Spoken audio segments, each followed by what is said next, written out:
Screen presenting infinity pool. इस कहानी की शुरुआत में जेम्स नाम के एक नॉवलिस्ट को दिखाया जाता है जिसने हाल ही में एक नॉवल लिखी है, पर वो पूरी तरह से मार्केट में फेल हो गई। जेम्स की वाइफ एम बहुत अमीर है, इसीलिए इन्हें पैसों की कोई भी कमी नहीं है। जेम्स पूरी तरह से अपनी वाइफ पर डिपेंडेंट है और अभी दोनों के दोनों छुट्टी मनाने के लिए एक छोटी सी कंट्री में जाते हैं जहाँ के लोग बहुत ज्यादा गरीब हैं। और इसी कंट्री में एक होटल है जो अमीर लोगों के लिए बनाया गया है। जेम्स और एम इस होटल में आते हैं। इस होटल के चारों तरफ फेंस लगाई गई है ताकि शहर का कोई भी गरीब आदमी होटल के अंदर ना आ सके। अब जेम्स की वाइफ कहती है कि मुझे चाइनीज खाना खाना है, इसीलिए हमें पास की एक दूसरी जगह जाना होगा।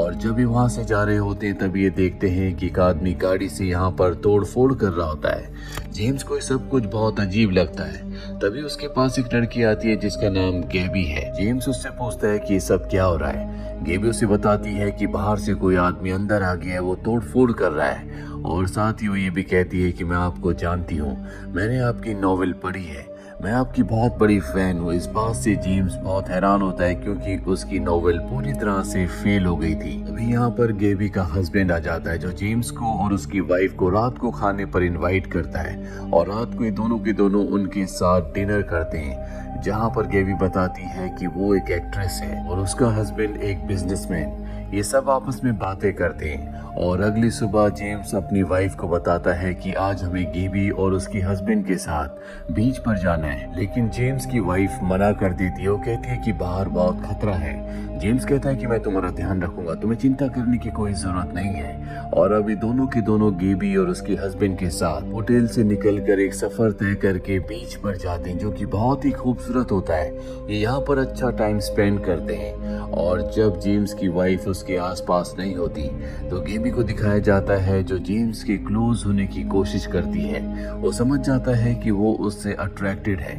पूरा दिन इस जगह बिताने के बाद इस सब के सब बहुत ज्यादा ड्रंक हो जाते हैं, लेकिन जेम्स ने शराब नहीं पी होती इसीलिए गाड़ी वो चलाता है। पर पूरा दिन मस्ती करने से उसकी आंख लग रही होती है, दरअसल उसे नींद आ रही है।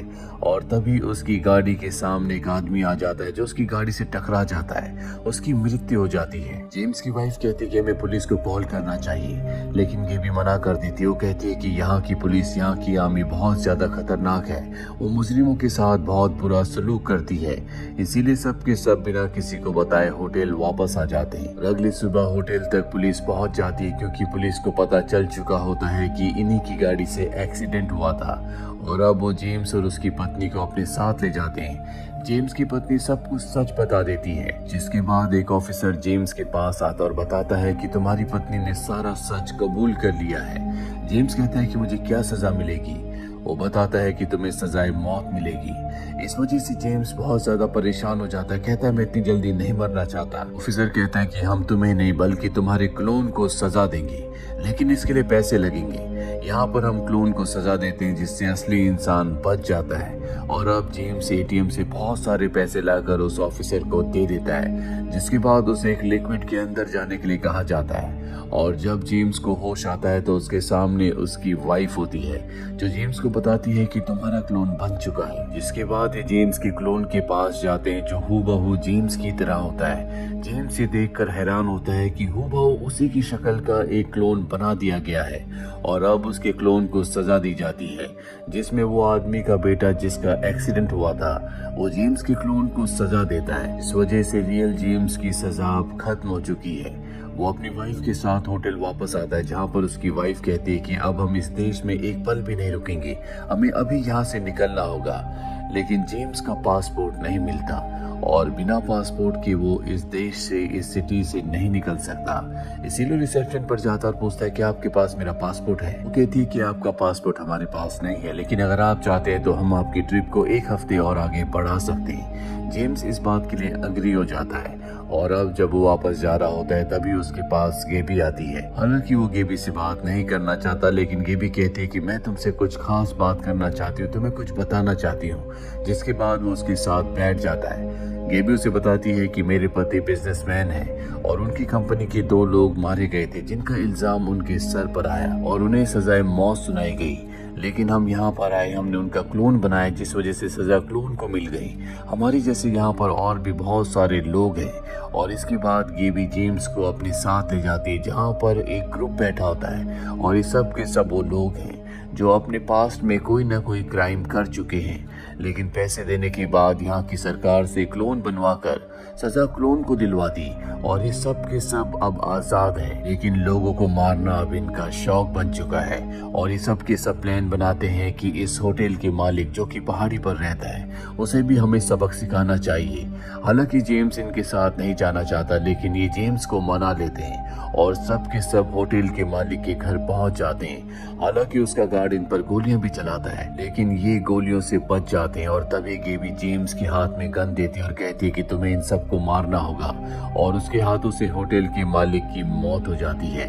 इसके बाद पुलिस ऑफिसर इन सब को गिरफ्तार कर लेता है और अगले पल हमें दिखाया जाता है कि सब के सब आजाद है, लेकिन इनके क्लोन्स बना दिए गए हैं जिन्हें सजा दी जाती है और अब इस काम में जेम्स को भी मजा आने लगा है। इसके बाद जेम्स जब वापस होटल आता है तो उसकी वाइफ कहती है कि मैं यहाँ पर एक पल भी नहीं रुकना चाहती, मैं वापस अपनी कंट्री जा रही हूँ। जेम्स कहता है कि मैं यहीं पर रुकूंगा। उसकी वाइफ यहाँ से वापस अपनी कंट्री चली जाती है और इसके बाद जेम्स गेबी के पास जाता है, उसे बताता है कि मेरी वाइफ वापस चली गई।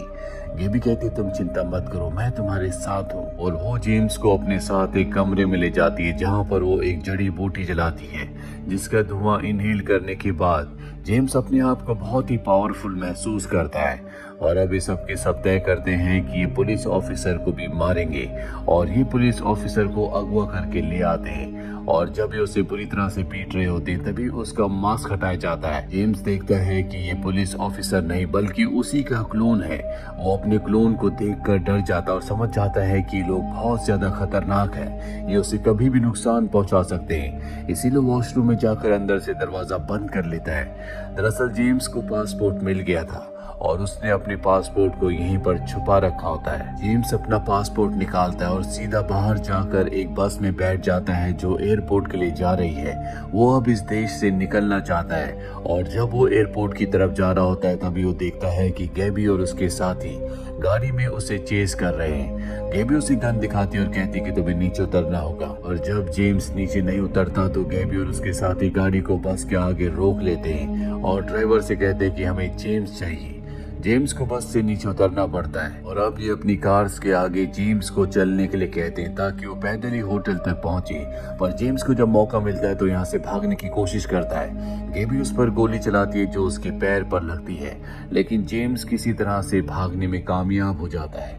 पूरा दिन चलते चलते वो एक जगह पहुंचता है जहां पर उसे एक घर दिखता है। वहां पर दो लड़कियां भी होती हैं। जेम्स उन्हें देखते ही बेहोश हो जाता है और जब जेम्स को होश आता है तो देखता है कि वो उन लड़कियों के घर पर है। उन्होंने उसके पैर का इलाज किया है और जेम्स को यहाँ पर बहुत ज्यादा हेलुसिनेशंस हो रहे होते हैं, उसे अलग अलग विजन्स आ रहे होते हैं और वो समझ जाता है कि जल्दी उसे यहाँ से निकलना होगा क्योंकि गेबी और उसके साथी कभी भी यहाँ पर आ सकते हैं। और जब वो घर के बाहर जाता है तो देखता है कि गेबी और उसके साथी पहले से उसका इंतजार कर रहे हैं और अब गेबी जेम्स से कहती है कि तुम्हारा सबसे बड़ा इम्तिहान तुम्हारे सामने है, तुम्हें अपने डुप्लीकेट से लड़ना होगा और अपने अस्तित्व को बचाना होगा। अपने अस्तित्व को बचाने के लिए तुम्हें उसे मारना होगा। हालांकि जेम्स ऐसा नहीं करना चाहता, लेकिन उसके पास कोई भी रास्ता नहीं है और जेम्स अपने ही डुप्लीकेट अपने क्लोन से लड़ता है और उसे मार देता है, जिसके बाद जेम्स बहुत रोता है। ये भी उसके पास आती है और उसे बच्चों की तरह चुप कराती है। अगले दिन इन सबको अपनी कंट्री यूएस वापस जाना होता है, इसीलिए जेम्स सुबह अपनी वाइफ को कॉल करता और बताता है कि मैंने जो भी किया उसके लिए मैं माफी मांगता हूँ, मैं जल्दी तुम्हारे पास वापस आ रहा हूँ। और अब ये सब के सब बस में बैठकर एयरपोर्ट की तरफ निकल पड़ते हैं जहाँ पर ये आपस में बात कर रहे होते हैं कि इन छुट्टियों में इन सबको बहुत मजा आया और अगली छुट्टियों की प्लानिंग कर रहे होते हैं। ये सब अब एयरपोर्ट पर पहुंच जाते हैं जहाँ सब आगे बढ़ जाते हैं ताकि वो अपनी कंट्री वापस चले जाए, लेकिन जेम्स पीछे ही रुक जाता है, वो कुछ सोच रहा होता है। और इसके बाद हमें दिखाया जाता है कि जेम्स वापस होटल आ चुका है जहाँ पर वो बारिश में अकेला बैठा हुआ है। उसके चेहरे पर कोई भी एक्सप्रेशन नहीं होता। हो सकता है कि जेम्स के साथ जो कुछ हुआ उसके बाद वो वापस अपनी नॉर्मल जिंदगी में ना जाना चाहता हो, या ये भी हो सकता है कि जेम्स को यहाँ की जिंदगी ये सब कुछ करना अब पसंद आने लगा हो, इसीलिए वो भी गेबी और उसके साथियों की तरह अपनी इंसानियत को पूरी तरह से खो चुका है और यहाँ पर रहकर वो वही करेगा जो गेबी और उसके साथी कर रहे थे। और इसी के साथ ये फिल्म जिसका नाम है इन्फिनिटी पूल यहीं पर खत्म हो जाती है। उम्मीद करते हैं कि साई-फाई फिल्म की कहानी आपको पसंद आई होगी।